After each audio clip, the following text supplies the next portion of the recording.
Bonjour Rudy et bonjour à tous. En quelques jours, le monde a recommencé à s'affoler. La découverte d'un nouveau variant particulièrement virulent du coronavirus en Afrique du Sud, baptisé Omicron, a ravivé les craintes des investisseurs sur un retour de la pandémie. Plus de la moitié des lettres de l'alphabet grec ont déjà été consommées par cette interminable pandémie de Covid. Ce variant est soupçonné d'être beaucoup plus contagieux que Delta. Sinon, il n'aurait pas réussi à percer en Allemagne, en Australie, en Italie, en Belgique, où Delta règne quasiment sans partage. Les bourses mondiales ont plongé dans le rouge de l'Asie aux États-Unis, alors que le CAC 40 a sombré de près de 5%. Sa pire séance depuis la panique boursière de mars 2020. Le vieux continent n'est pas le seul à prendre peur face à ce nouveau variant. Plus tôt, les bourses asiatiques avaient clôturé dans le rouge. Cette nouvelle alerte liée au Covid intervient à un moment délicat pour les marchés actions, déjà fragilisés par la flambée de l'inflation et les difficultés d'approvisionnement. Les fermetures de frontières, comme aux États-Unis ou Israël, risqueraient encore d'aggraver ces difficultés, alors même que les banques centrales ont déjà engagé le retrait des mesures de soutien mises en place au plus fort de la crise. La panique n'est pas limitée au marché actions. Le pétrole a également fait les frais du retour de la pandémie sur le devant de la scène. Les restrictions de déplacement déjà annoncées ont poussé les investisseurs à revoir à la baisse les prévisions de demande. Le baril de brut américain sombrait de 12% à la clôture européenne, à moins de $69, tandis que le Brent perdait plus de 10% sous $74. La cinquième vague de Covid-19 laisse craindre un ralentissement économique au sein de la zone euro, mais plusieurs indicateurs laissent néanmoins espérer que son impact sera limité. La situation sanitaire en Europe inquiète sérieusement les économistes depuis 2 semaines. Dès lors, une question se pose. Cette cinquième vague de Covid-19 va-t-elle faire dérailler la reprise ? Alors pour le moment, nous n'en sommes pas encore là.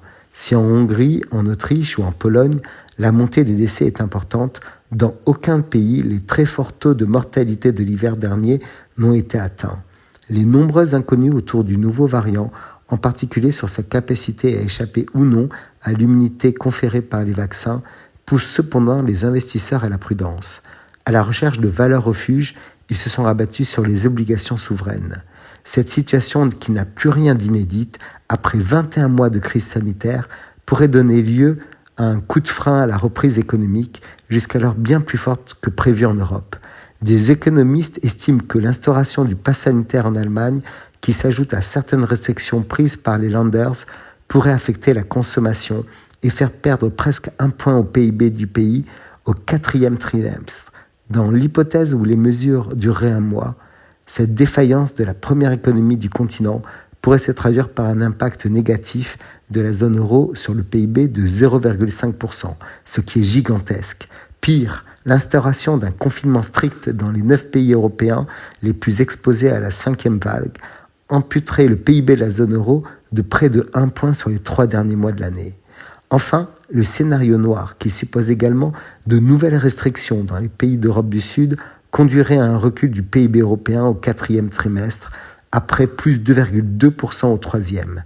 La réalisation d'un tel scénario pénaliserait sans doute davantage la France et les pays du sud de l'Europe, très dépendants des services que les pays du Nord, alors que l'expérience récente a montré que les restrictions sanitaires pesaient avant tout sur le tertiaire.